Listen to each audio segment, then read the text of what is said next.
Fala, povo, vocês estão bem? Sejam muito bem-vindos ao Ataque e Defesa dessa semana. O oferecimento da Tizan, que prepara todo esse estúdio para a gente chegar aqui tudo arrumadinho, tudo muito bonito. Quer trazer sua rede social para cá, o seu podcast para cá, ou fazer um grande evento com a cobertura completa da Tizan? Entre em contato com o pessoal aqui que eles vão te atender da melhor forma possível. LPM Soluções em TI. Se a sua empresa precisa dar um upgrade assim, na tecnologia, na parte de informática, fala com os caras. E também Nexus Next. Se você tem a vontade de morar nos Estados Unidos e não sabe como, fala com o Lucas Negrin da Nexus Next. Ele sabe esse caminho todo e vai te ajudar a realizar esse sonho e até o sonho da sua família. Ó, hoje é especial, hein? Betinho! Que isso, irmão. Muito obrigado. Você sabe quando foi a última vez que eu encontrei com você? Me fala. Ah, no avião. Ah, é verdade. Você lembra desse dia? Mas tem tempo isso, hein, Ale? Pô, tem tempo. Eu não sei pra onde que a gente tava indo. A gente tava indo pro mesmo lugar. Aí eu tava descendo do voo, você falou assim, eu sou o Betinho. Eu falei, eu sei? Você tinha um pouco mais de cabelo, mas eu sei. Outro dia? Outro dia. Aí você falou tal, e aí você me contou um pouco da sua história rapidinho ali, né? Porque você tava esperando pra descer. Você tá bem? Tô ótimo. Tá ótimo? Tá ótimo. Obrigado pelo convite, Ale. Pô, obrigado você ter vindo. Ah, delícia estar aqui. Deixa eu só... Tá bom o microfone dele? Tá um pouquinho virado aqui, ó. Pra ficar bonito. Aí. E... Beleza. Então seguimos. Beto, quando que você parou de jogar? Você tava falando que você parou cedo? Parei 25? cedo, Ale. Parei com 25 anos de idade. Parei em 90. Depois do Mundial. Depois do Mundial no Rio. 25 anos. Pois é, rapaz. E você começou onde? Então, a história começa lá na BB, né? Eu sou cria do Jorjão, né, Ali? Ah, Sou cria do Jorjão. E uma coisa curiosa, eu comecei a jogar junto com o Tabachi, né? Eu vi que o Tabachi esteve aqui contigo outro dia. Ele que falou pra você vir. Ele falou assim, leva o Betinho, cara, ele é bom Ali, demais. você nunca viu o Tabachi levantando, né? Nunca vi. Acho que ninguém nunca teve essa oportunidade assim. Cara, o bichinho era bom de bola pra caramba. Na BB você jogou com ele? Na BB. Então ele era o levantador, né? Titularzaço. Inclusive era o capitão do time, o Tabachi. E eu era o primeira rede, né? Antigamente tinha esse negócio de primeira rede, lembra? Então todos os jogadores eram do GINC, que era uma escola lá especial no Rio de Janeiro, os 11. E eu era o único de uma outra escola, mas quem me levou para o vôlei foi o Jorjão. Porque antes de eu estar nessa escola, que era o Santo Agostinho, né? Eu era de escola pública. E o Jorjão era professor e falava, cara, vai lá jogar vôlei. Vai lá jogar vôlei. Eu tinha um medo ali, tinha um medo. Jorjão? Eu também tinha. Eu nunca trabalhei com ele, mas eu tinha medaço. Quem não teve, né, cara? Porque eu não sei quem contou pra gente. Ele trabalhou um tempão aqui na Pirelli, né? E eu tava na seleção paulista juvenil, a gente fazia uns amistosos contra a Pirelli. E eu jogava na Telesp e também jogava, ele era o técnico. E diziam que eles usavam óculos e o treino de bloqueio naquela época, né? Você ficava debaixo da bola e dando pancada pra cima, os caras. Ele pegava o óculos e colocava assim do lado do poste, assim, ó. Tem várias histórias. Né? Isso era verdade, né? Total. E a bola vinha assim, tinha do lado imã. do óculos. O óculos dele tinha imã pra bola de vôlei. Uma coisa incrível, cara. E tanto é que quando eu fui ver o primeiro treino dele, antigamente aquele treino que era bem básico, o Jorjão de costa, canhoto, né? Aí ficava um ali, outro ali, outro ali. Ele tum, tum. E ali tinha um atleta, que não precisa falar o nome, tum, tum, abaixa. Já falei pra baixar. Abaixa a porra. Lá pra a bola veio. E deu um porradão. E o cara, em vez de defender, o cara se fechou, a bola bateu no ombro, voltou, pegou no óculos, Jorge, cara, o chão quebrou. Tu imagina? Pra parede. Olha, o Jorge seria preso, né, cara? Enfim, faleceu ano passado. Mas ótimas recordações. Jorge é meu paizão.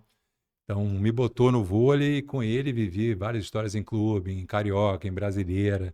Então, o Jorge é figura amada. E nesse time da BB, você jogava 4-2 defensivo com Tabachi, era isso? Não, no começo, sim. No Mirim era 4-2, né? Porque essa história é maravilhosa. Assim, para quem não sabe, o Betinho talvez tenha sido o único, porque eu não sei, que fez um 4-2 ofensivo no Brasil junto com o Paulo Ruiz. Exato. Cara, que maravilhoso isso. Interessante, né? Delícia, né? Pô, é o sonho de todo levantador, cara. Panelinha total, né, cara? Uma chutadinha e, pô, pra trás. Não tem outra. Cara, que delícia isso, cara. Pois é. E E assim, não. Quanto você tem de altura, Beto? 87. O Paulo Ruiz é um pouquinho menor, então, né? 85, Por aí. mas muito pertinho, assim. É craque de bola, né? Pô, mas ele socava porrada. Você também, Socava. né? E porque assim, eu tô falando assim, os levantadores jogando, atacando. E funcionou, né? Funcionou. Naquele momento. Isso a gente tá falando 85, A 86? gente está falando especificamente da final do Brasileiro 86. Bernardinho tinha torcido o tornozelo e o Célio Cordeiro montou esse time. É um time interessante, sabe por quê, Alê? Você imagina que era um time que jogava com 2 passando o tempo inteiro. O Bernard passava nas 6 e era eu e o Ruiz passando. Então, quando eu estava na rede, eu passava as 3 posições junto com o Bernard, e quando o Ruiz estava na rede, passava as 3 posições junto com o Bernard. E assim a gente jogou. E ganhamos da Pirelli na semifinal e jogamos a final com o Minas, aquele tricampeonato do Minas. E o resto, como é que era? Você e o Ruiz cruzando, o Bernard... O Bernard cruzava com o Marcos Vinícius e o meio era o Edésio. Lembra do Edésio? Saía do chão pra caramba. E o Léo Pasquale. Leonídio. Caraca. E assim, a aceitação no grupo foi tranquila? Então, foi uma adaptação ali, né? A gente acabou dentro do torneio. Não, eu acho que o Bernardinho começou o torneio e machucou nesse torneio. Antigamente a gente tinha vários Grand Prix e fazia um Master, exatamente isso. Então, aí, cara, encaixou porque, né, sem passe ninguém joga, desde aquela época ninguém joga sem passar. E acabou com uma coisa curiosa. Tinha já scout, primeiro, segundo e terceiro lugar fomos nós 3. Os 3 melhores passadores daquele Master final. Eu, Ruiz e Bernard. Interessante. O Bernard tinha dificuldade em passar, né? Dificuldade, cara, muita dificuldade de passar. Bernard era sabe que um das grandes, sei lá, aqueles negócios sonhos que você não realizou, né? Assim, era ter jogado contra o Bernard alguma vez, assim. Mais velho, evidentemente. Porque eu joguei quase com... Eu não joguei contra o Renan, mas eu trabalhei muito com o Renan, então praticamente me sentia como se tivesse jogado. E contra todos daquela geração de 84. Cara, o Bernard era uma coisa impressionante. Eu vi um jogo na ABB, inclusive, eu era garoto, o Bernard jogava pelo Fluminense, tinha aqueles clássicos que eram Fluminense e Botafogo. No Rio de Janeiro eram jogos muito, muito aguerridos e a gente viu o Bernard. E eu me lembro, o saque era do chão, então, como o Bernard puxava a primeira bola, já era o Bernardinho também, com ele no Fluminense, cara, sacaram, ele estava aqui na posição, né? Essa aqui é a 5. A 5. Sacaram no Bernard, lado esquerdo do Bernard, alto aqui atrás. Então, o Bernard, com aquela dificuldade toda que você bem mencionou, de costas, daquele passe alto no Bernardinho, quicou atrás dele, subiu um duplo e ele foi para a China sozinho. Pum, eu falei, que isso? Não, só para entender, ele estava na rede, passando na 5, né? O ponteiro passador, passou a bola quase que de costas. Eu chamava de tum-tum essa bola, porque ele fazia um 2 tempos aberto, né? Tum-tum, exatamente. Não, isso aí ele fazia demais. Fazia Como é que fazia, né? Porque assim, é uma velocidade horizontal absurda, né? E é interessante pensar nisso, né, ali, em relação ao virtuosismo dos nossos atacantes antigamente, porque Bernard 87, Renan 90, Montanaro talvez 88, 89. E, cara, e a bola voava para um lado e para o outro, e era difícil achar os caras, né? Era um voleibol que tinha esse olhar de ataque, tanto que o William comentava, né, que quem jogava bem contra a Rússia nos anos 80 era o Brasil. Era só o Brasil. Né? Mas muito porque era um time veloz, né, nas movimentações, nas fintas. Talvez só o Xandó atacasse uma bola mais alta, mas ele mesmo já me mandou mensagem assim, não, atacava todas as bolas. Atacava. E é verdade, porque assim, na Olimpíada de 84, o Amauri, que era um grande central, um grande bloqueador, atacando fundo pela entrada, que você não vê ninguém fazendo isso. Né? E outra coisa que me chamava muita atenção, né, pensando nessa geração, é que eles estavam preocupados na exibição, em fazer coisas espetaculares, não estavam? Eu acho que eles se divertiam bastante, né? E era uma época que tudo era novo, né? Então, você imaginar Jornada nas Estrelas, cara, maluco, né? Pensa hoje em dia ali, a pessoa vai parar, então já sei, eu vou lá para trás do ginásio, vou dar uma bomba pro alto.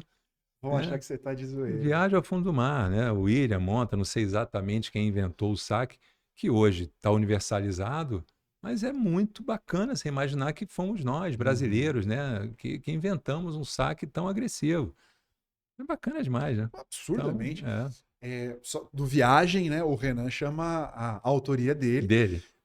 Assim, eles dizem que começaram brincando num treino da seleção, né? Atacando cada vez mais longe, ele, o Montanaro e o William, e Interessante. chegaram até o saque e começaram a fazer. Mas diz o Renan que ele fez um jogo do juvenil lá em São Leopoldo, né? No Rio Grande do Sul, ele começou Que a ele jogar. foi o primeiro. Que ele foi o primeiro, o Você sul-brasileiro. sacava a viagem, né, Elias? Eu sacava tudo, mas mal, né? Modesto, Com você. esse tamaninho assim, não podia ter. Modesto. Você tava no. Você jogou junto com o Bernardo e deu jornada do seu lado? Que é um Cara, evento, né? Nesse final de 86 ele jogou, porque era Ibirapuera, precisa ter teto, né? Precisa ter altura. Depois até o próprio Maracanãzinho começou a ter uma iluminação diferente, então inviabilizou, mas você precisa ter altura de ginásio para poder dar. Então eu estava assim, nesse jogo no Ibirapuera, inclusive ele fez ponto, né? No Henrique Bassi, mas só fez só um, né? Para fazer ponto no Henriquinho, lembra dele? Uma habilidade total. Pulava pouco também, tinha Pulava pouco, dificuldade. nossa senhora. Que legal. É. Você falando do jornada, né? A questão de estar na quadra e ver um evento histórico como esse, que na hora você não tem noção, né? Não. O Zico que conta uma história, num jantar desses do Bem Amigos que ele foi, do Galvão e tal, que ele foi jogar todo o jogo que ele tava fazendo pelo Flamengo naquela época, lá, 80 e pouco, lá, era gol de falta. Batia, era gol de falta. Foi jogar contra um Santa Cruz da vida e tal. Falta. Aí o goleiro armando a barreira pro cara da base assim, tal. O cara virou de frente pro goleiro. Mas pra cá! Aí, um pouquinho pra cá. Aí, não se mexe, tal. E o cara continuou olhando pro goleiro. Aí o goleiro, vira! Quê? Vira! Não, vira! Não. Eu quero ver onde a bola vai entrar. Fantástico.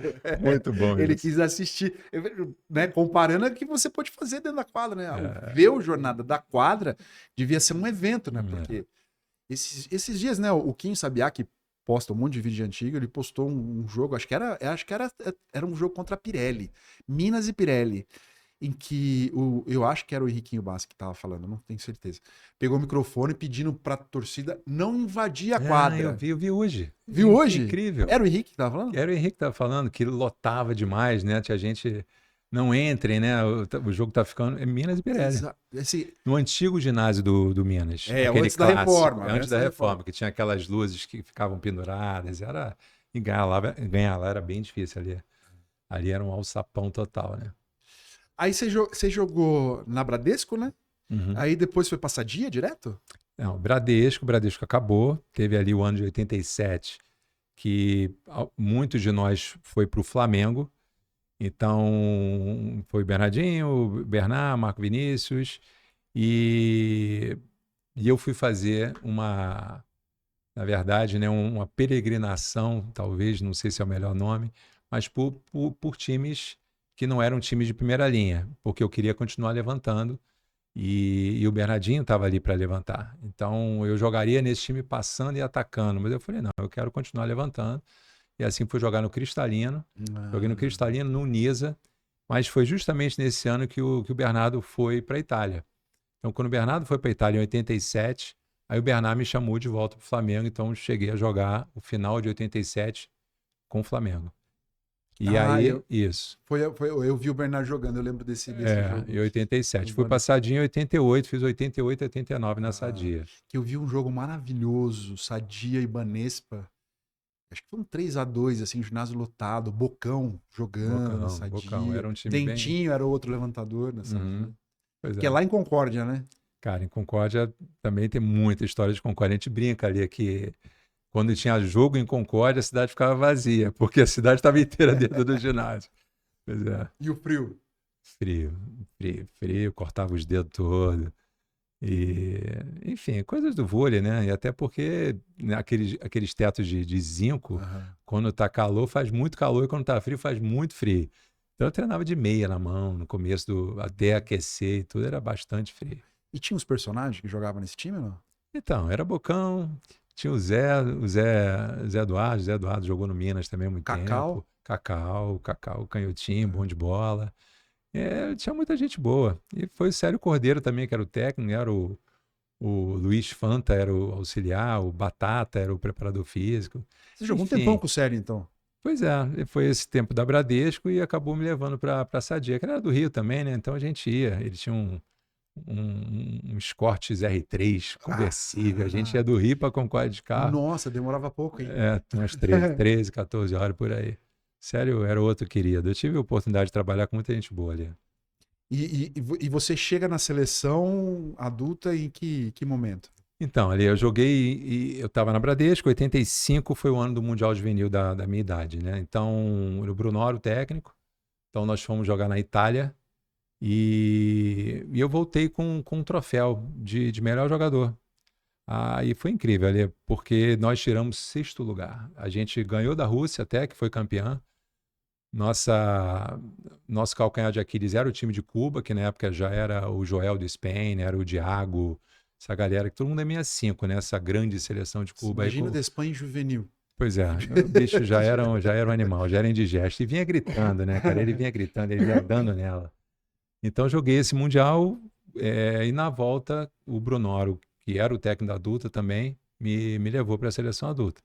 E a seleção adulta que, numa ocasião, ainda era toda a geração de prata, né? Mas com o William e o Bernardo lá de levantadores. Então eu tinha que garimpar ali aquela oportunidade de estar ali jogando com os meus ídolos, né? A gente estava brincando aqui antes de Jornada nas Estrelas e tudo.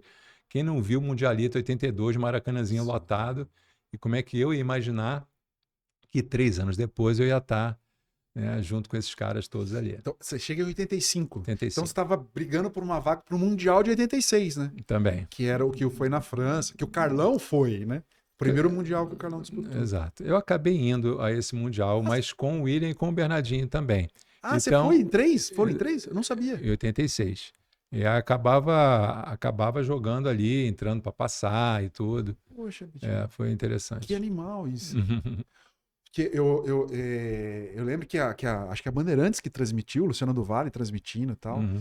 E aí, quando entrou o Carlão, meu pai falava assim: não, entrou um moleque aqui, vem cá ver. E o Carlão animal, assim, fazendo um bloqueio, girando na quadra, tipo, quase dançando um break na quadra, né? Cara, o Carlão ele sempre teve um jogador muito raçudo, né? E eu acho ali que ele é um exemplo para muita gente que acredita que você só vai dar certo se você começar com 11, 12 aninhos. O Carlão começou com 17 anos, né? Então ele chegou até nesse preparatório para o Mundial Juvenil, chegou em 85 no começo, ele não sabia dar uma manchete direito. Então o Carlão, se não me engano, jogou 3 ou 4 Olimpíadas. E um detalhe, né, Alê? É o único que foi titular na ponta, de central e de oposto. Eu não sei se teve um outro jogador brasileiro de seleção brasileira que tenha jogado nesse nível do Carlão em 3 posições diferentes. Só se o Bernardo jogou nas 3 também. É que o oposto da época do Bernardo era diferente, né? Era um cara que descia pra passar, que ele podia jogar tranquilamente. Mas impressionante. E quem que levantou a primeira bola com a camisa da seleção? O Carlão ele ouve isso de mim. Mas era juvenil, a gente estava jogando, foram jogos contra Cuba, aquelas excursões que se fazia, né, pelo Nordeste e tudo. Eis que entra o Carlão. Né, bem cru, de fundamento e tudo, mas com um potencial de ataque, ele ia muito alto. E o Carlão tem o braço dele, vai no joelho. Né? O Carlão, além de ter 1,96 m, 97 o braço dele tem envergadura absurda. Então, cara, a gente estava apanhando lá de Cuba, eis que o Brunoro mete o Carlão na quadra, bora para ele, né? Vamos ver se ele resolve alguma coisa. E primeira bola e veio por cima.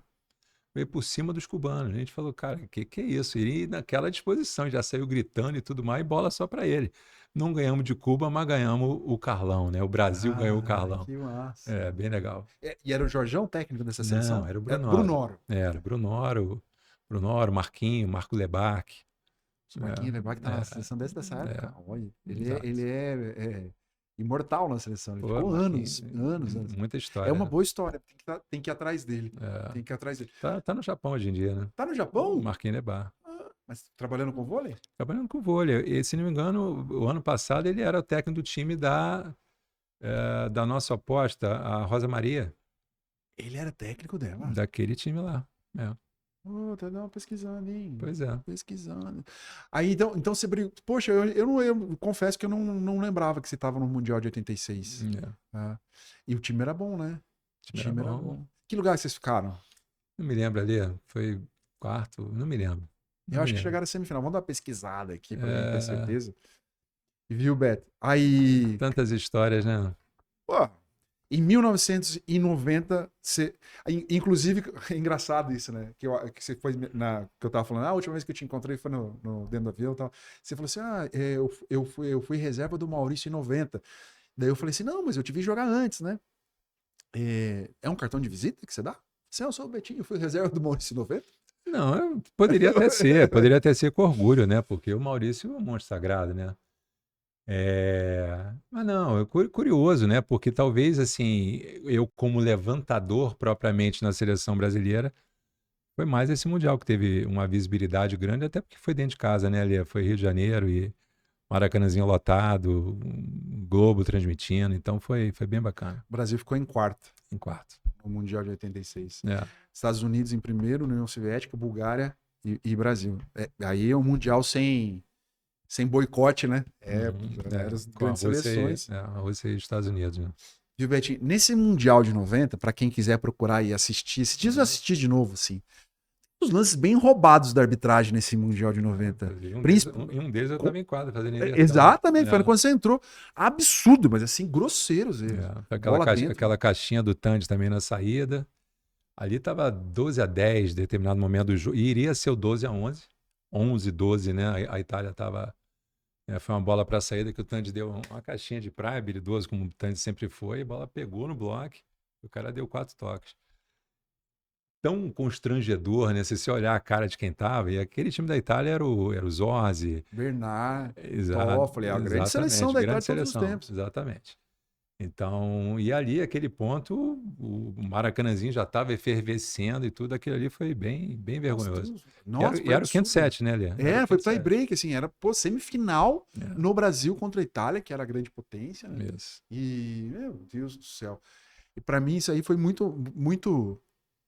Porque assim, o vôlei não é um esporte de muita. Pelo menos naquela época era menos, né? De reclamação e brigar com a arbitragem, né? Era que meio assim, não foi, o juiz deu e acabava, Tá né? bom, pois é. Não era, Então, tinha uma postura diferente. Acho que se fosse hoje teria um pouquinho mais de briga, um Bernardinho na quadra, assim, brigando e tal, seria diferente, mas aquela postura, assim. Mas era uma. Né, a parte boa, né? Como você falou assim, a gente perdeu para Cuba, mas a gente ganhou o Carlão, né? Para o Brasil e tal. Foi um mundial que apareceram os garotos, né? Que viriam a ganhar 92, né? exato. Giovanni, Já era Janelson. aquela base, né? Era toda aquela base. A gente tinha jogado já o Sul-Americano em 89, em Curitiba, contra aquela seleção da Argentina, que era o Martínez, Quiroga, Cantor. o Canto. E ganhamos, fomos para o Mundial, para a Copa do Mundo do Japão, que foi 89, e em 90 foi o Mundial. Então a gente teve ali aquela prova de fogo para classificar para a Copa do Mundo em 89, como eu já disse.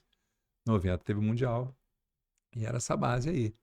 Era essa base. Tanto que, até em off aqui eu tinha falado para você, né, que teve aqueles preparativos para o Mundial, que foram os Goodwill Games de 90, onde o Bebeto mandou um time B para esconder esse time A, né, com Giovanni, Maurício, Tandy, Negrão e tudo.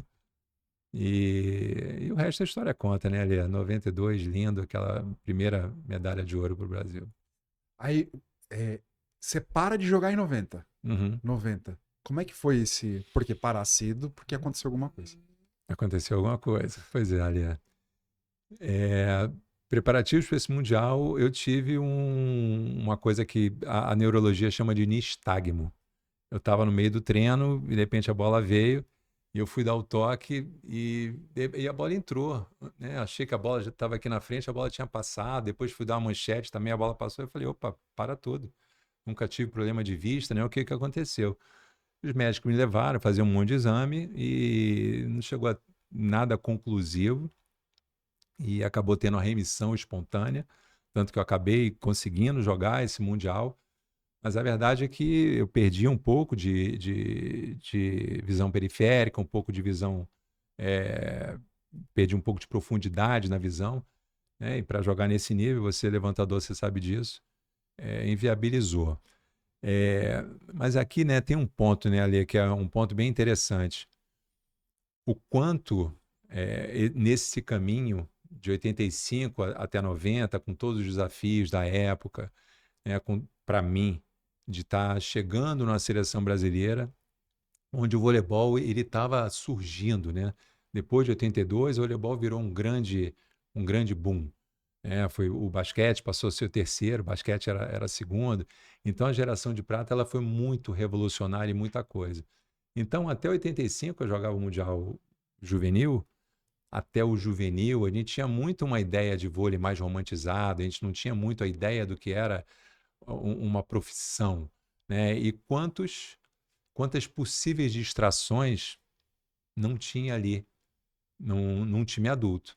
Então eu cheguei numa seleção onde já tinham muitos craques, muitas pessoas já sentadas, né, na janela, como a gente diz, né? Então como é que era aquilo de chegar e poder encontrar o meu lugar ao sol? Então esse é o ponto. O quanto de estresse eu acabei carregando por um voleibol que para mim era uma grande diversão. Então, eu vi num dos seus programas, você está falando muito sobre isso, né? Como é difícil essa transição, né, de juvenil para adulto, esse funil, onde você chega lá e tem que realmente provar o seu valor, né, no meio de tantos craques que já estão lá há muito mais tempo que você. E é realmente muito difícil, até sim, porque hoje eu fui fazer uma cobertura sobre a pré-temporada da arbitragem para apitar o Campeonato Paulista de Futebol. Uhum, E tava indo com o Sálvio Espíndola, que é uhum, comentarista de arbitragem, e ele falou assim: pô, tem uma hora, né, que o árbitro tem que decidir se ele vai seguir a carreira no futebol ou vai seguir a carreira que ele escolheu, porque, exato. né, você não tem uma segurança, né? Uhum, Só que daí do juvenil para adulto é meio que você decidiu, né?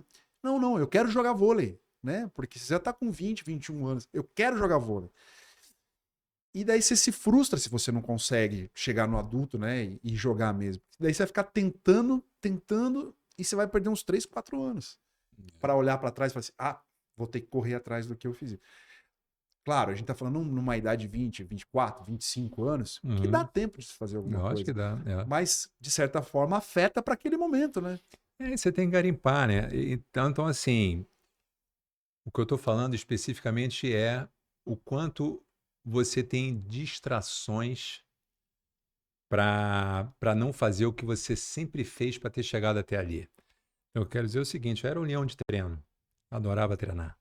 Então, para mim, o voleibol, eu chegava, né, 2 horas, desde que era pequenininho, né, chegava 2 horas, treinava no mirim, aí treinava no infantil, pegava a bola no infanto, então não tinha, né, rede social, né, a gente jogava bola, né, ali, a gente gostava de estar com a mão na bola. Quando eu cheguei no adulto, tinham outras questões, né? Era poder, era grana, era confederação, era imprensa, né? Então, tinham outras questões que você começa a falar, ué, eu tenho que lidar com isso tudo. E naquela época não tinha ninguém para falar para mim, nem para ninguém, né? Cara, concentra no teu. Treina, malha, come, se hidrata e dorme. Que é o que tem que fazer, né? E o resultado é consequência, né? O Bernardinho fala muito disso, né? O processo é o que vale, né? Não se o resultado vai Enfim, ser né? X ou Y, viva o processo, curta o processo, e o resto é uma mera consequência, né? Então, nesse tempo, de 85 para 90, houve o tal do nistagmo lá,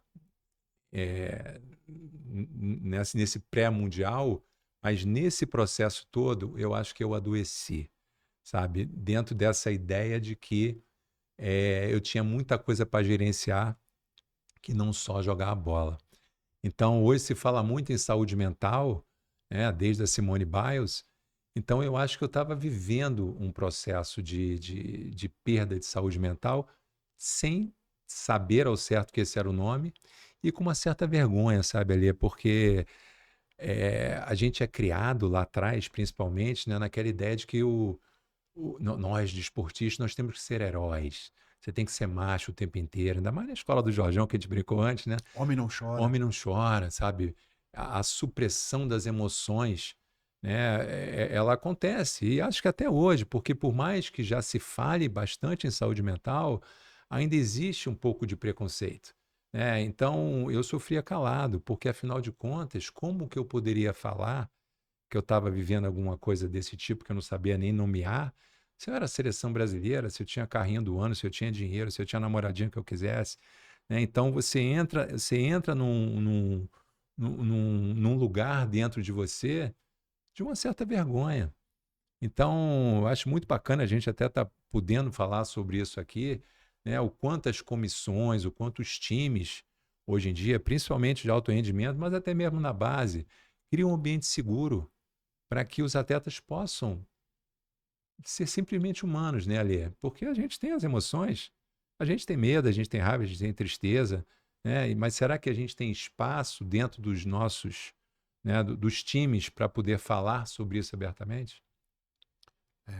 É muito mais complexo do que parece ser, né?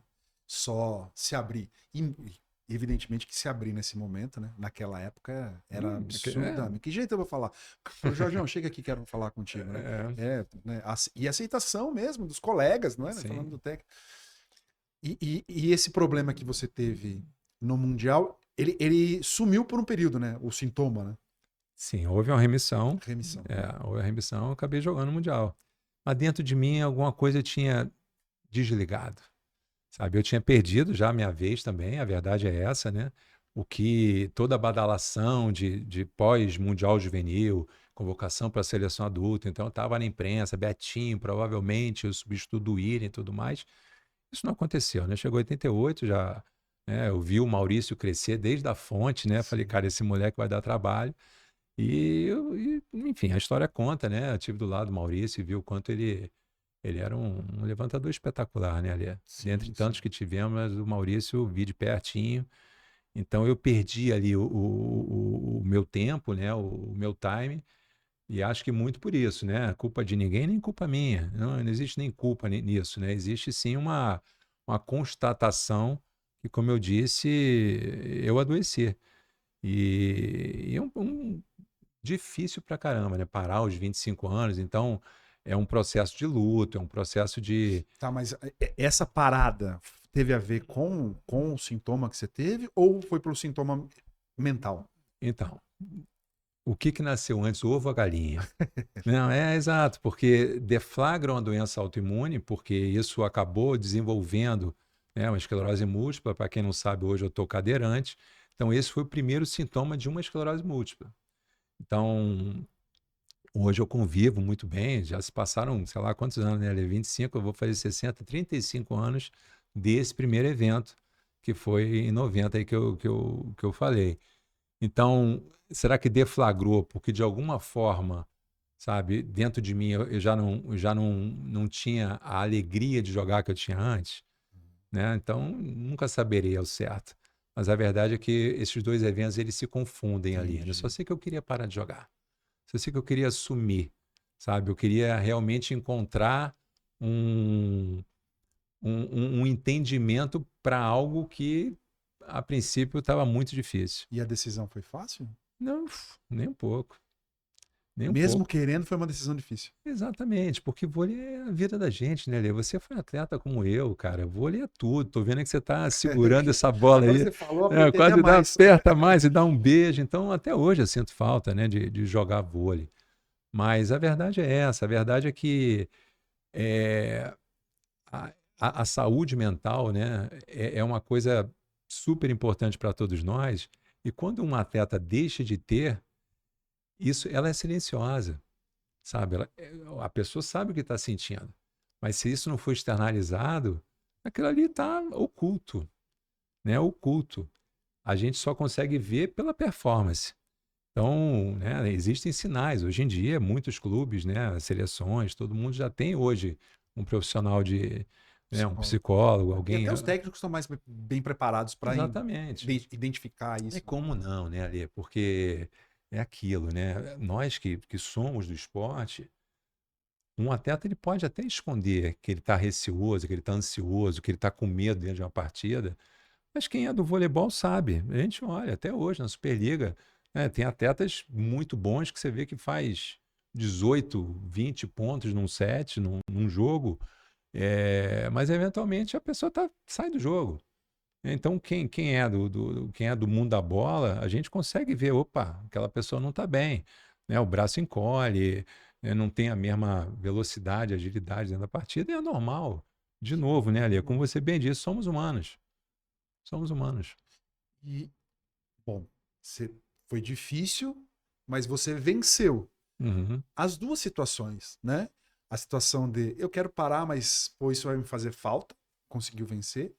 E até a doença, né? Porque você tem uma vida normal, né? Você tem todas as atividades e lida bastante com isso. Porque acho que o grande lance da vida da gente, assim, é como lidar diante do problema, né?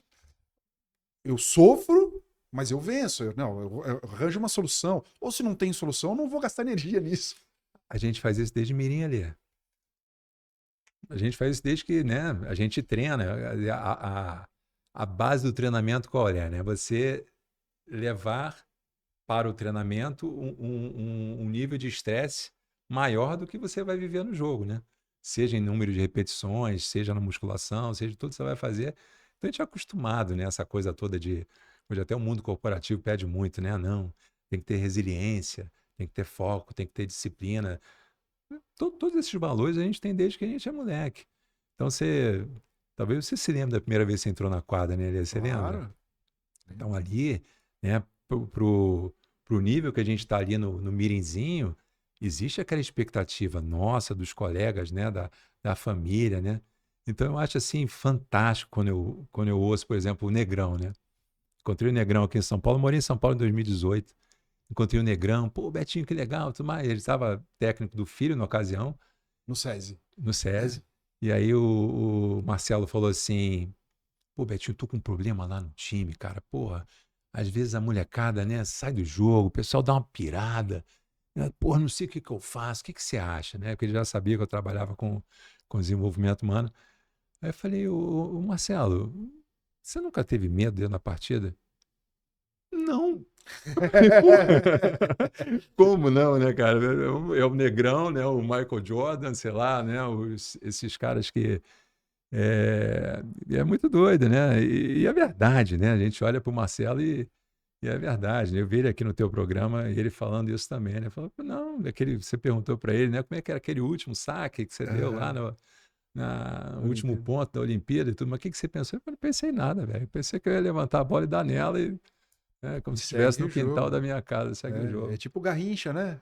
Acabou a Copa do Mundo 58. Vocês estão comemorando, não tem segundo turno? Exato, Né? É bem isso, exatamente. sim. Pô, é mais um jogo. É, Mas isso aí é o como lidar com o negócio. Assim, pô, lidar com divertimento. Eu gosto de fazer isso, tal. Pô, vou fazer e não se preocupar no resultado. Aquilo vai acontecer, né? Sem se preocupar com o fim, né? Que você bem pois é. lembrou disso aqui que o Bernardo fala, né? Aproveitar esse processo. Uhum. Você falou que você trabalha hoje com desenvolvimento humano.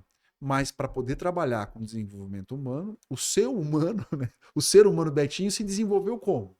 Nesse processo todo.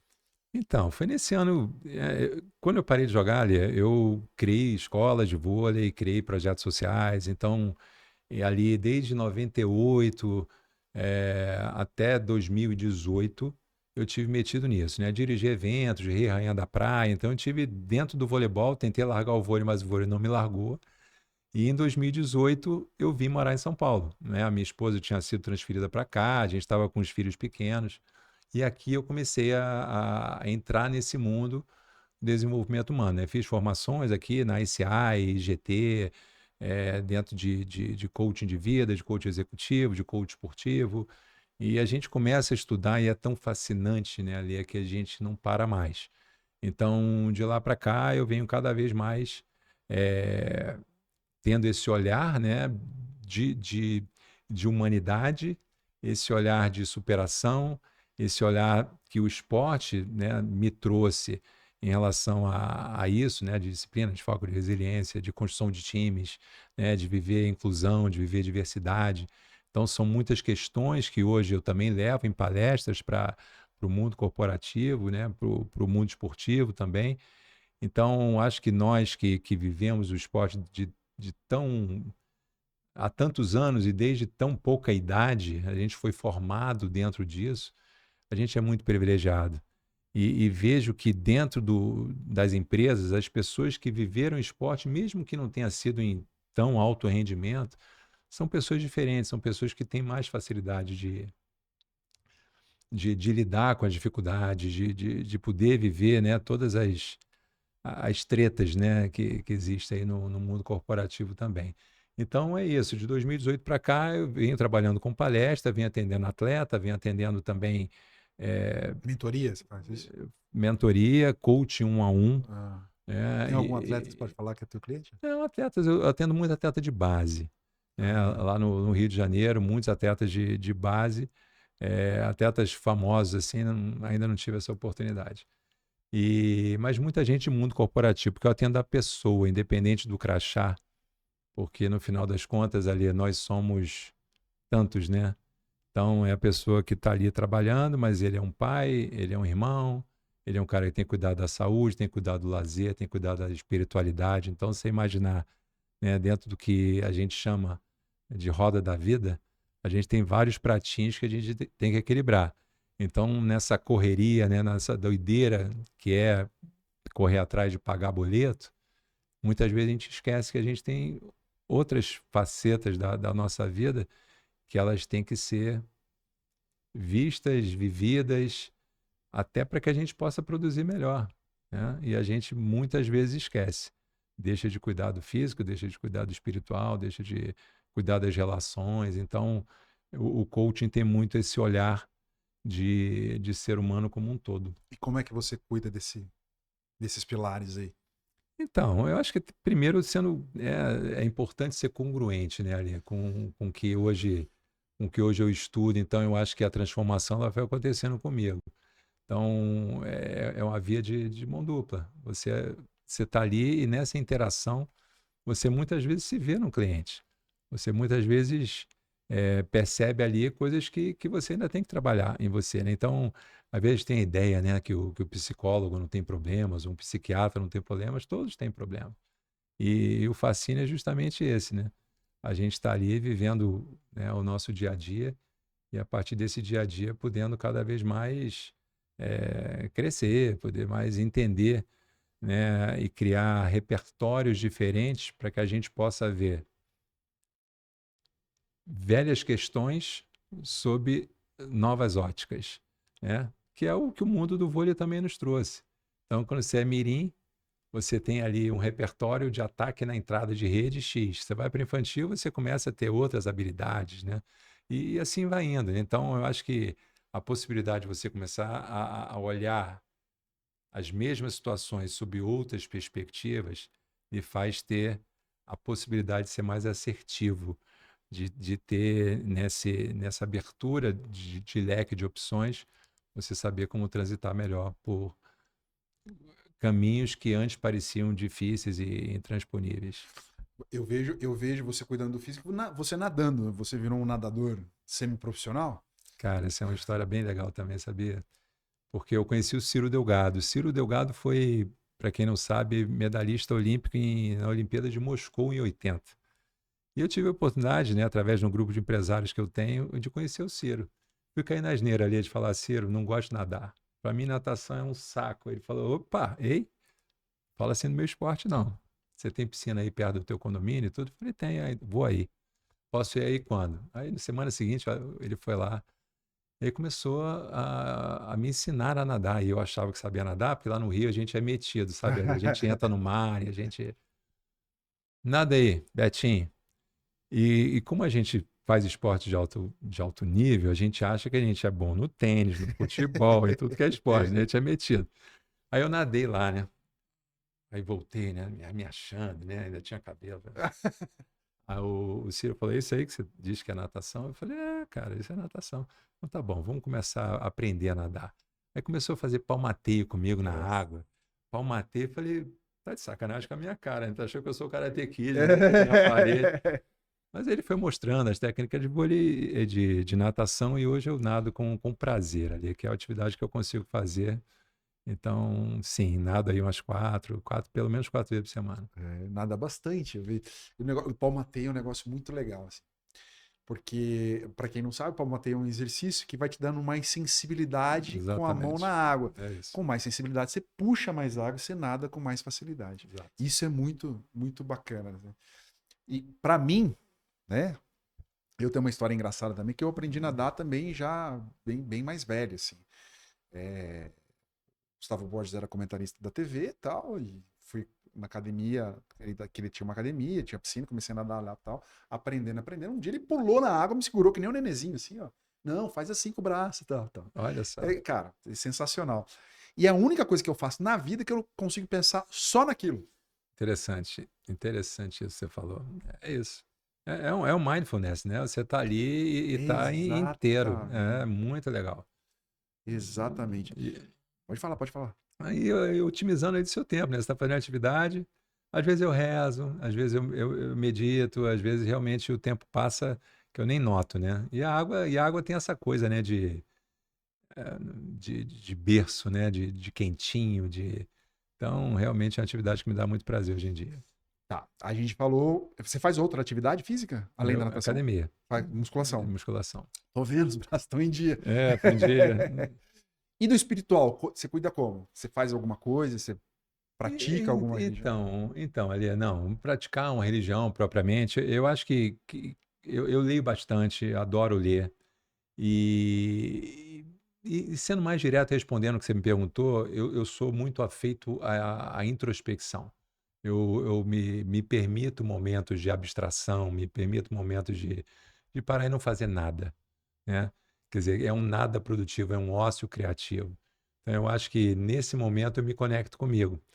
Então, para mim, um senso de espiritualidade passa muito por aí, por essa capacidade de a gente estar conectado com a gente mesmo. Então, quando a gente se conecta, eu acho que eu acredito que eu me conecto com, seja lá que nome quiser dar, Deus, inteligência, espiritualidade, seja o que for. Ah, falando em espiritualidade, né? Você me contou um negócio que eu achei muito bacana, que você foi casado com uma monja. Vai puxar isso, ah, Isso é garoto. maravilhoso.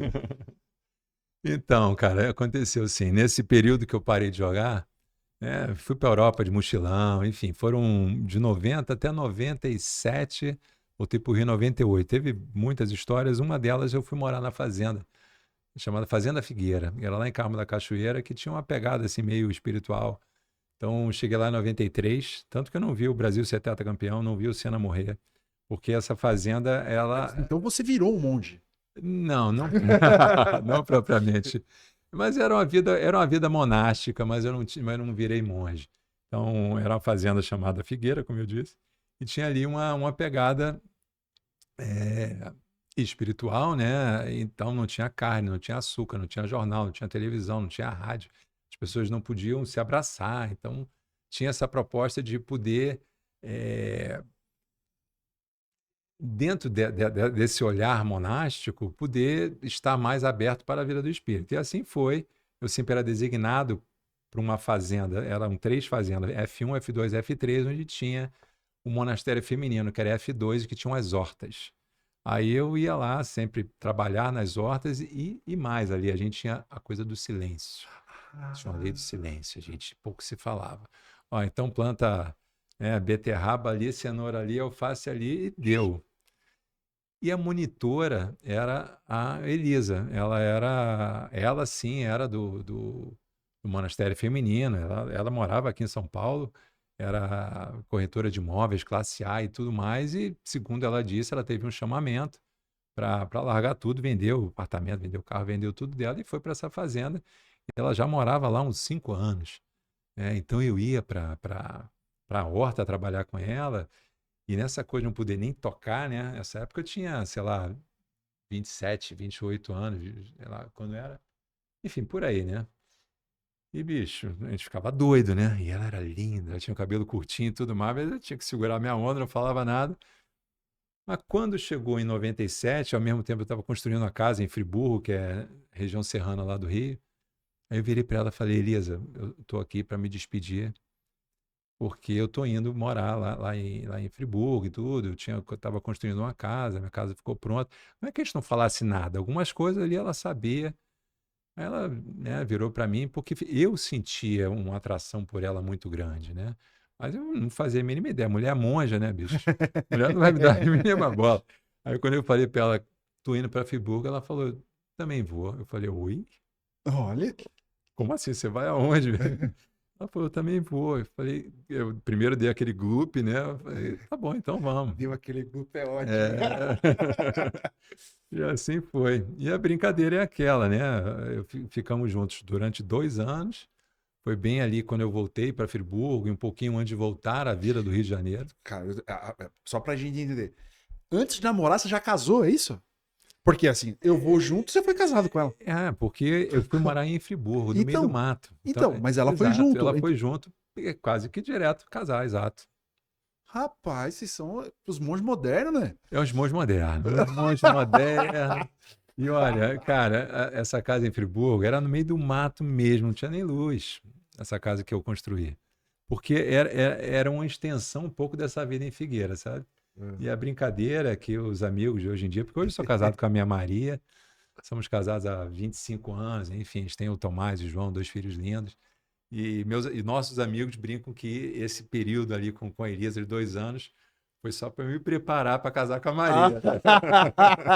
Ela é longe de ser uma monja. É isso? Exatamente, exatamente. Vai se preparar para. Mas enfim, Muito bom, muito bom. brincadeira. Você já teve vontade de morar nos Estados Unidos, ô Betinho, alguma vez na vida? Cara, hoje meu filho mora lá, Mora né? lá Meu onde? filho está estudando em Miami, o meu mais velho tem 20 anos agora. Ele estuda o que lá? Ele está fazendo marketing Que lá legal. na FIU, né? Na Florida International University, está bem feliz lá. Então, de vez em quando você vai pra lá. Sim, a gente vai para lá. E Mas morar lá nunca tive vontade. O menor joga vôlei no Grajaú, lá no Rio de Janeiro. o menor tem quanto? 17.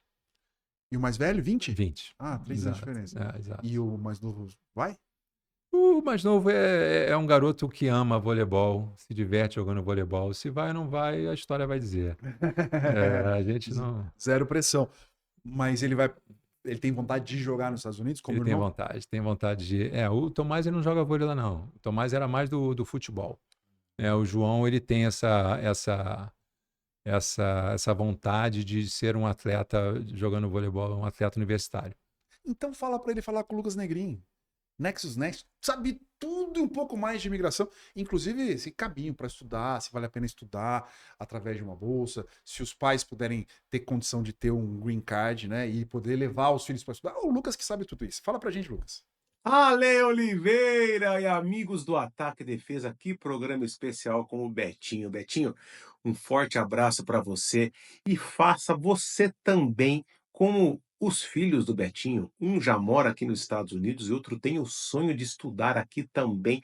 Você pode realizar o seu sonho e também da sua família. Eu sempre digo aqui, se você tem um curso superior e 5 anos de experiência, ou se você tem um tecnólogo e 10 anos de experiência comprovada, você sim pode pleitear o Green Card. Agora, se você é empresário, quer trazer o seu negócio para os Estados Unidos, se você quer comprar um negócio pronto, se você quiser ter uma franquia, construir casa, ter um caminhão nos Estados Unidos, se você quiser ter um clube de vôlei nos Estados Unidos, você pode e nós, da Nexus Next, podemos te ajudar. O QR Code mais uma vez aqui na tela. Eu pessoalmente vou conseguir te atender. Eu já estou de volta, já estou nos Estados Unidos, pronto para um ano muito promissor.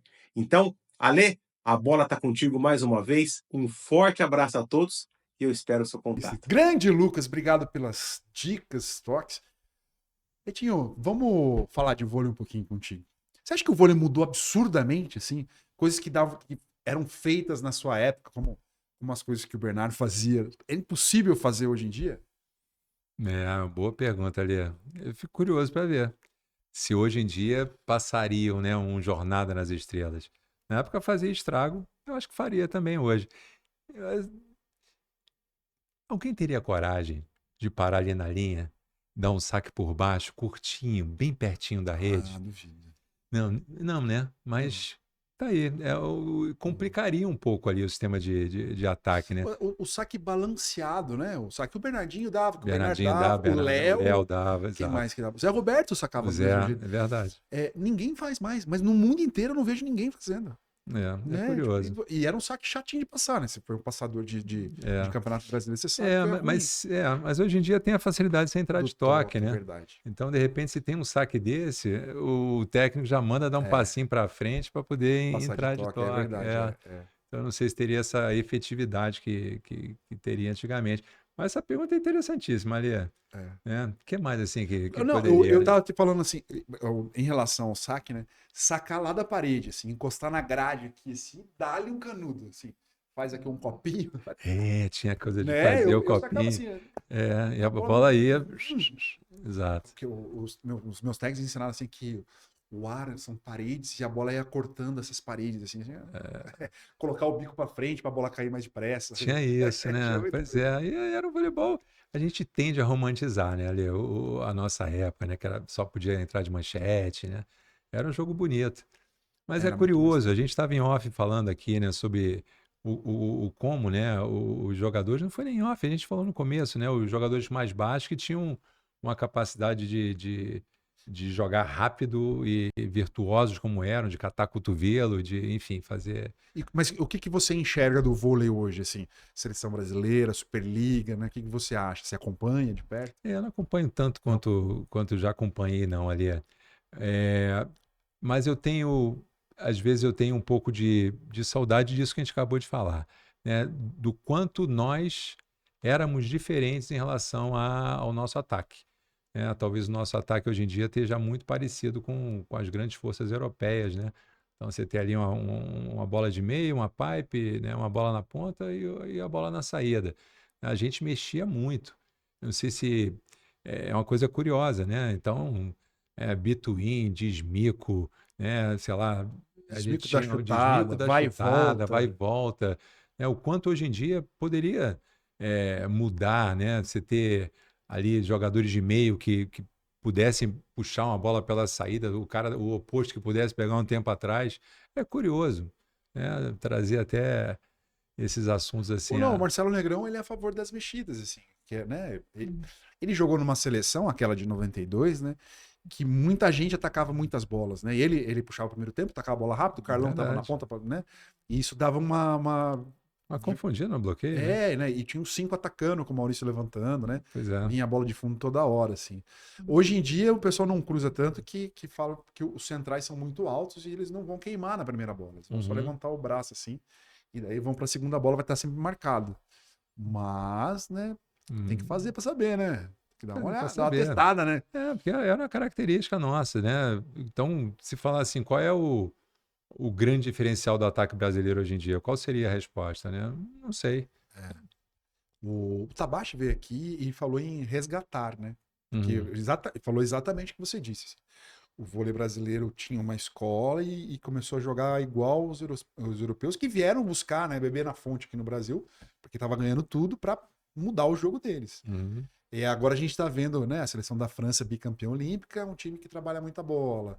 Né? O Japão, que é um Que lindo de prazer ver, de né? Nossa ver Senhora, jogar, quem gosta de vôlei. que é totalmente diferente de tudo, assim, com Pois é. velocidade, que a gente está perdendo a velocidade. Mas também tem as características dos jogadores que estão mudando, né? É. Tem muita mudança. E é uma coisa curiosa, ali você foi levantador, você é levantador e tá dormindo com a menina aí, fica do teu lado, né? Aquela coisa, né?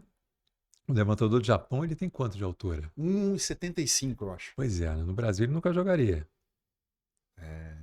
Então é sempre aquela coisa, né? O levantador baixo, mas que é muito virtuoso, mas o levantador ele tem que bloquear, né? Mas a bola não cai na defesa do Japão, eles armam ali um sistema defensivo para a bola que vem por cima mesmo do levantador e eles conseguem, né, jogar apesar de ter um levantador de 1,75 m. Então o que eu estou levantando é aquilo, né? Um jogador que tem menos de 1,90 m, que é um baita virtuoso, ele vai ser olhado, ele vai chegar hoje em dia no time da Superliga? É uma curiosidade que eu tenho, Uhum. né, de como isso é visto. Não, tem que ser alto, ele tem que bloquear. Eu acho assim que o Honorato é um jogador que quebrando assim essa barreira, né? Tá jogando na Polônia, vejo alguns vídeos dele jogando super bem e tal. Eu acho que é isso, assim, se o cara é bom, entendeu? O Bernard com 1,87 não ia jogar hoje, né? Trazendo Uhum. tudo, né? A mudança física e tal, não conseguiria jogar? Jogaria, né? Só ia transformar em líbero, né? Que passa assim, né? Nossa senhora, Né? cara. Era brincadeira, né? Foi o jogador mais espetacular que você viu? Olha, o Bernard era muito espetacular, né? E muito corajoso, muito rápido, muito habilidoso. O Renan também era fantástico, né? Eu joguei o Mundial dessa Copa do Mundo do Japão de 85 com o Renan. 85? Sim, foi Mundial Copa do Mundo do Japão. Que ele foi o jogador mais Mais espetacular. espetacular, melhor ataque e tudo mais.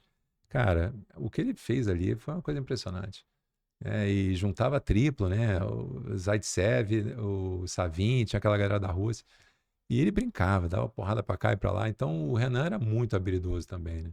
Acho que essa geração de prata brincava com a bola, né? Antigamente a gente gostava de falar isso, porque eram jogadores mais universais, né, Ali? Até dentro da tua pergunta, eu acho que hoje tem uma formação precoce, né, de especialização, que eu quero dizer. Ah, o cara é central, vamos embora botar ele para bloquear de meio, atacar de meio, sacar. Então ele deixa, talvez, ali precocemente de dar um toque na bola, de treinar mais fundamento, de poder pegar uma bola na ponta, uma bola na saída, né, que talvez seja isso, né? Essas características diferentes que o jogador pode mostrar e que mude, né? 15 anos talvez ele esteja ali com habilidade tal para atacar em tal posição, mas quando ele vai ter 17, 18, talvez ele pudesse estar também jogando em outras posições, né? Como que você vê isso ali? Ah, eu acho que tem que passar por tudo. Principalmente na base, assim, né? Experimentar tudo e sentir. Às vezes tem um moleque grande que tem uma habilidade para jogar tocando e se força ele para ser central, por exemplo, né? Pois é. Né? E o contrário também, né? Um baixinho que, pô, vai lá forçar para ele ser levantador ou para ser livre, se ele É. consegue jogar contra todo mundo, assim. Acho que tem que tentar, porque Foi o que você falou, né? Você jogou passando. eu joguei um campeonato de líbero um pouquinho. Você jogou passando, você também atacava. Então existia esse olhar antigamente, né? Cara, não vamos especializar, né? Vambora É, fazer neguinho jogar, né? Ser jogueiro e jogar nesse sentido mesmo, né? De experimentar ali tudo que. desculpa, Betinho, mas aí que eu acho assim que tem que entrar uma mão da CBV, assim, dos caras da seleção, Bernardo, Zé Roberto, assim, e criar uma metodologia de ensino, assim, sabe? Porque assim, para ter uma escola brasileira mesmo, assim, ó, essa escolinha aqui tem a chancela da CBV, metodologia CBV. Beleza. Daí, Interessante. né? Pô, daí faz isso aí, né? Ah, vamos jogar assim, a gente ataca assim, a gente levanta assim. O aprendizado é esse. E o desenvolvimento vem depois, né? Porque É, a escolinha. Aqui em São Paulo, o Maraca que veio aqui falou assim: pô, em São Paulo não tem um time de vôlei. Em São Paulo, na cidade de São Paulo. Na maior cidade do Brasil, não tem um time de vôlei, nem masculino nem feminino. O é. feminino tá em Osasco, o masculino tá em Guarulhos. É, Né? O César saiu daqui. e até juntando coisas que a gente conversou, né? Quando eu falei de quando você tem qualquer processo terapêutico, né? Quem faz terapia sabe disso. Já fez terapia, Lê? Já. Então, você vai fazer terapia, a proposta terapêutica é justamente aquilo que eu falei mais cedo, né? De você criar um repertório para poder resolver questões da sua vida que são difíceis. Então, você começa a ter outras formas de ver a mesma situação. Trazendo isso para o vôlei, o quanto é rico esse processo também de botar o garoto desde pouca idade para pensar o voleibol. Então você vai atacar na entrada para onde, por quê, qual é o Uhum. objetivo disso, qual é a ação que você vai fazer depois, né? Então, quando eu falo no Jorge, né, e o Tabate veio da escola do Jorjão, o Marco Pinheiro veio da escola do Jorjão, enfim, formou muita gente. A gente desde mirim a gente era acostumado a pensar, né? E isso cria esse repertório que eu estou me referindo, né? Essa capacidade de você olhar o jogo eh, de uma forma diferente, não só ser um executor, né? Você é o co-criador ali com o seu Uhum. técnico, o co-criador ali com quem está na quadra com você. Então isso é bem interessante. Porque acaba deixando o atleta O atleta tá aprendendo meio que empiricamente, né? Exato. Vai, não, faz aqui e tal, o movimento é esse. Aí você executa, né? E, cara, às vezes nem todo mundo consegue, você pode perder, né, algum bom atleta, né, se você não dá um caminho mais específico que nem você está fazendo. Acho que bem legal. Pois Acho que é. pode entrar na metodologia da CVV isso aí. Então, Betinho, pô, quero te perguntar a sua seleção de todos os tempos. Você será o levantador ou você será o treinador ou será um manager dessa equipe? cara, eu vou estar na torcida. Eu vou estar na torcida. Não me arvora estar em uma seleção dessa. Não tem tanta gente boa, né, ali. Vai ser difícil montar um time aí. Não, mas agora se você vai, você tem todo o dinheiro do mundo, você vai poder chamar os melhores caras que jogaram com você, os brasileiros todos, e montar a seleção todos os tempos, de todas as gerações que você conheça, e montar um time só. Patrocínio, ataque e defesa. Show. Então vamos lá. Jornalista, Ah, Alê de Oliveira. assessoria de imprensa já temos, já temos. Vamos lá, levantador. É isso? Tem que ir por posição? É. Então, a gente tem sempre essa coisa, né, cara, do Maurício ou do Ricardo. Cara, o Maurício era uma coisa impressionante. O Maurício tinha um negócio aqui no pulso, né, cara? Eu não sei se o pulso dele vinha até aqui, que ele tinha a capacidade de inverter, de... Então eu vi um Maurício do meu lado, né, me comer de garfo e faca. E aí eu falei assim, cara, esse cara ele nunca vai ser reserva de ninguém. Então, quando tem essa discussão, né, eu me lembro o dia que o Ricardinho foi titular. Eu falei, como assim? Como que alguém teve a capacidade de ser titular com o Maurício jogando, né? Então, e passou a imprimir uma velocidade no jogo que até antes ninguém tinha visto. Então, cara, eu tenho muita dificuldade. Pode botar dois por posição, botar o Maurício e o Não Ricardinho? existe isso. É só Ah, não, só. claro que não. Eu botaria o Ricardo, cara. O Ricardinho, ele era muito genial. Oposto. Cara, oposto Negrão, não tem como. É, o cara que não tem medo, porra. O cara que entra no jogo e vira todas. E eu joguei, né?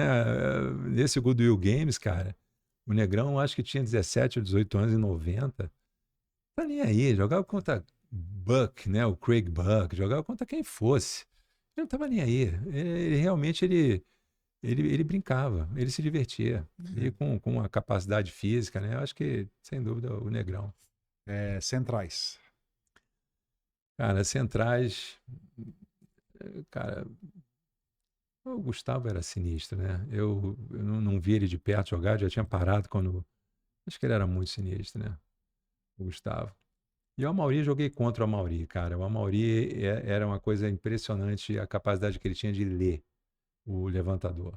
Então, jogava primeiro set contra o Amaury, né? Brincando, falava, legal, chuva pra cá e pra lá. Tô pintando o Amaury. A partir do segundo, ele Acabou. entrava na cabeça do levantador, que era uma coisa impressionante. E não era um bloqueio alto, né, cara? Você imaginar, o Maury não era nem um cara tão grande, mas acho que o Maury era genial também na posição dele ali. Ponteiros. Opa. Aí agora o negócio fica bem legal. Fica bem legal. Não tem como não botar o Giba, cara. O Giba, ele fez uma história, né? Ele trouxe ali uma certeza de que nos momentos decisivos a bola ia para ele ia botar no chão. A gente até estava com um colega aqui, né, em off, falando dele, né, do Giba, e quando ele botava ali e ia para a final, o Giba realmente fez a história. Então esse seria um deles. Cara, e eu acho que o Carlão teria um espaço, sabe? Eu falei do Carlão, né? Acho que o Carlão, até pelo jeito dele, assim, não sei se ele tem um reconhecimento devido por ter sido nosso capitão, né, de 92. E como eu falei mais cedo, ele ter sido titular em 3 posições, né, central, oposto e ponteiro. Eu acho que e jogou passando. O Carlão era um jogador muito completo. Não, e ele pega a transição, né? Ele vai lá na geração de prata e vem até a geração de ouro. Né? Ele entrou titular no lugar do Fernandão, né? É. Ele entrou de meio nessa seleção De 86, né? De 86, como titular. Incrível. Animal. Incrível a trajetória dele, animal. A pergunta que é óbvia, assim, o seu líbero quem é? A escadinha.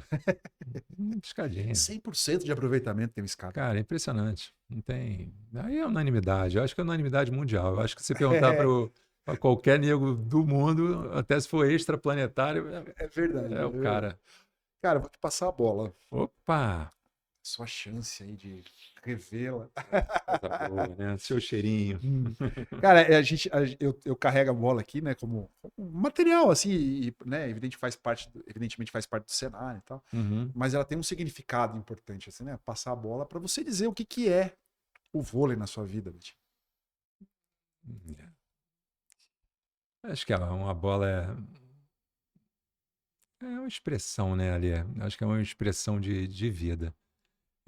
Acho que quem jogou, né, acho que tem essa coisa de sentir ela, né, de ter esse tato, esse gosto de poder, através dela, viver tanta coisa, né? Através dela, a gente tem a capacidade ali de ter uma sinergia com os colegas que estão em quadra, que eu acho que no vôlei é especial, né? Tem outros esportes com bola, que a bola pode tocar o chão. Basquete toca no chão, handebol, futebol é no chão, o vôlei é no ar. É no ar e tem ali uma relação de tempo e de espaço muito precisa, né? Então, não dá para se destacar sozinho. A bola tem que ter o passezinho, tem que ter a levantada, tem que ter a combinação, né? Tem que ter os atacantes ali que estão... Então, eu acho que a bola propõe, né, uma dança, né? É um poder realmente ali, através da expressão de cada um de nós, a gente está ali irmanado, né, por um objetivo comum e poder, na busca desse objetivo, se desenvolver, né, como pessoa, como ser humano, como um agente de transformação para si mesmo, para os outros que estão ali em volta. Então, eu acho que eu tenho um olhar romântico para a bola, sabe? E obrigado, né? Obrigado por você ter me passado essa bola aqui, que tanta coisa bacana fez a gente viver. Porque passei porque eu sei que você vai tratar bem. Esse aí, então a gente vai ter que dar um Vamos ver, aqui. Vamos ver se sai. Vamos ver. 1, 2, olha, cadê 3, 4, 4, 5, 6, Ih, agora 7. aquecemos, hein? Agora aquecemos. Antes de errar, melhor parar, né? Eu ia... Dois toques. Netinho, queria agradecer absurdamente, cara, a sua Obrigado, disposição querido. de vir do Rio de Janeiro. Eu sei que Maria está aqui, não é à toa também, né? Mas Uhum. está aqui em São Paulo, mas assim, a disposição de vir e prontamente nos atender, assim, é muito legal. E segundo, assim, eu te vi jogando, né? Então eu vi o grande levantador que você foi, o grande atacante que você foi. Acho que você marcou uma época absurda, assim. Esse 4-2 é sensacional. Uhum. Eu sempre falo aqui, né, que o Paulo Ruiz talvez seja o meu maior ídolo na posição, porque eu era molequinho lá no Banespa e via ele treinar todo dia. E eu via ele atacando, botando a bola quase no teto do ginásio lá. E jogava com o pé, jogava com tudo. É um cara multi-habilidoso. E assim, é uma geração encantadora, né? Essa geração, né, que vem de 84 para cá, assim, né? Que o vôlei é um espetáculo. E com certeza você fez, a sua geração fez muita gente gostar de vôlei e muita gente jogava. E fora a sua história de vida, né? Para quem quiser acompanhar, é só seguir Betinho Bosch no Instagram e ver essa força de viver que você tem, assim. Muito legal. Muito A gente é muito privilegiado, né, aliás, somos. Então, eu acho que é sempre para onde você vai colocar o seu olhar. Vai colocar o seu olhar para o que não tem ou para o que tem. Para o que você não pode fazer ou para o que você pode. Então, nesse processo todo, eu aprendi. E aprendi que quando você olha para o lugar certo, você vê abundância, né? Você para de ver a vida como escassa, porque quando você está olhando a vida escassa, você se vitimiza. Não que não tenha um valor, né? Eu acho que tem um processo que você vai vivendo até conseguir realmente abrir os olhos de novo, né? Para quanto a gente é privilegiado. Então, é essa forma que hoje enxergo. Privilegiados somos nós de poder te escutar. Muito obrigado, Betinho. Tamo junto. Beijo, Obrigado cara. você, Fica com Deus, para a família toda. Um abraço. Obrigado. Obrigado para você que chegou até o final desse vídeo. Agradecimento a Tizan, que prepara todo o estúdio para a gente fazer nosso podcast. LPM Soluções em TI, muitíssimo obrigado. Se tem algum problema de informática na sua empresa, fala com a TI. E Lucas Negrinho, um beijo para você, meu querido. Um abraço. Se você quiser morar nos Estados Unidos, fala com o Lucas. Ele é da Nexus Nest. Tem uma equipe toda preparada para te atender, para você conseguir atingir esse sonho americano. Um beijo para vocês. Até a próxima. Pô, fica bem. Tchau.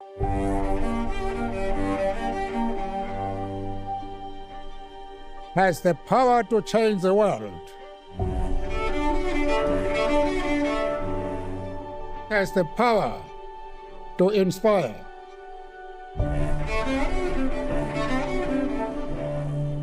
Has the power to connect the world.